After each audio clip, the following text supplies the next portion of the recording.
Samantala, balikan po natin ang nagaganap na pagdinig ng Kamara. Kaugnay pa rin po yan sa pag-atake sa Resorts World Manila. Remember, you were dismissed. I went out 1998, Your Honor. 1998, second class. Third year. Tama? And is it for academics, on the merits, or because of honor? You're under oath. Yes, academics, I know one subject, Your Honor. Ang one subject, iho, is turn back lang. You asked General Batawin. Kung two subjects, dismiss ka. So, you... I was turned back. That's why I was turned back 2000, Your Honor. 2000. So, bumalik ka, na-turn back ka ng 1998? Once, Your Honor. Kaya nga, anong taon? Kasi halatang-halatang hindi totoo yung sinasabi mo eh. Investigador ako dati. From your reactions alone to the questions of the majority leader, alam ko na hindi ka nagsasabi ng totoo. So may I know, when were you turned back? 1997, if I'm not mistaken, Your Honor.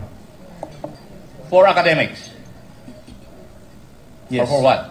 Academics? Yes. So isang subject. So you returned the following year? Yes. Yes. And when were you finally dismissed?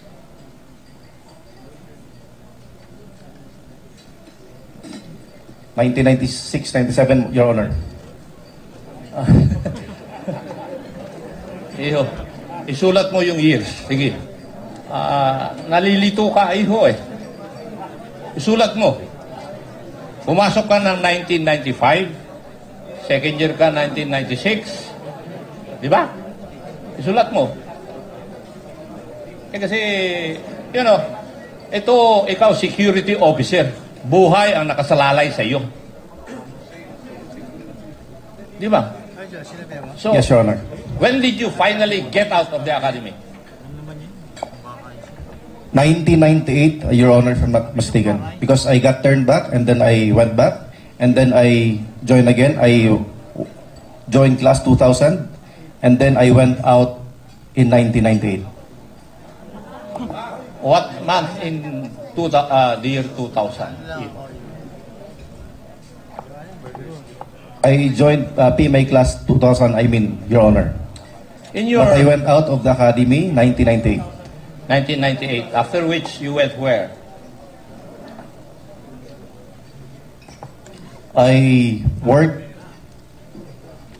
And in private other sector. words, you did not finish any BS or Bachelor of Science degree? I did, Your Honor. Anong course, Iho? Business management, Your Honor. Where? I joined in Ateneo de Naga after that. In what year? You're under oath. What year did you enter Ateneo de Naga? Because when I went back, I got turned Answer back. the question, please. 1996, I joined back Ateneo de Naga. 1996. You went out of the academy. Kasasabi mo lang kanina, 1998. Your answers are conflicting, Mr. Gomez. Mr. Chair. Mr. Chair.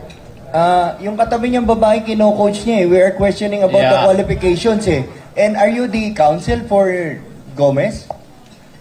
No, you shouldn't be answering coaching him because we are... Attorney Alvarez. Yeah. You answer questions directed to you.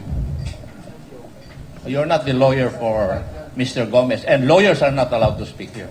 If they are counsels for resource person. Your Honor, if you could ask Mr. Gomez, what I'm telling him is answer truthfully. Yes. And I'm asking him to write the dates so that he will not get confused. I'm not coaching him because I don't even know. Yes, I am you're the leader. chairman of the Rules Committee. No? If you want to talk to your client, ask permission from the chair. Okay? If I may explain, Your Honor, I'm not lawyering for No, Mr. but you were Gomez. telling him, you were advising him to tell the truth. So Sure. before, listen to me. kumpanyera. Before you talk to a person testifying, seek authority of the chair.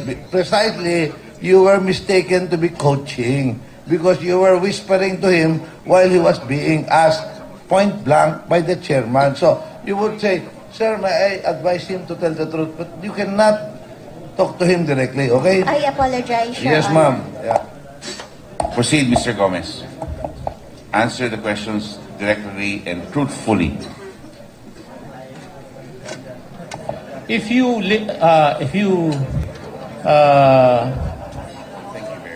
left PMA in 1998, what did you do after 1998 or after you have left Philippine Military Academy? Bakit kasi? Please do not talk to Mr. Gomez. Okay.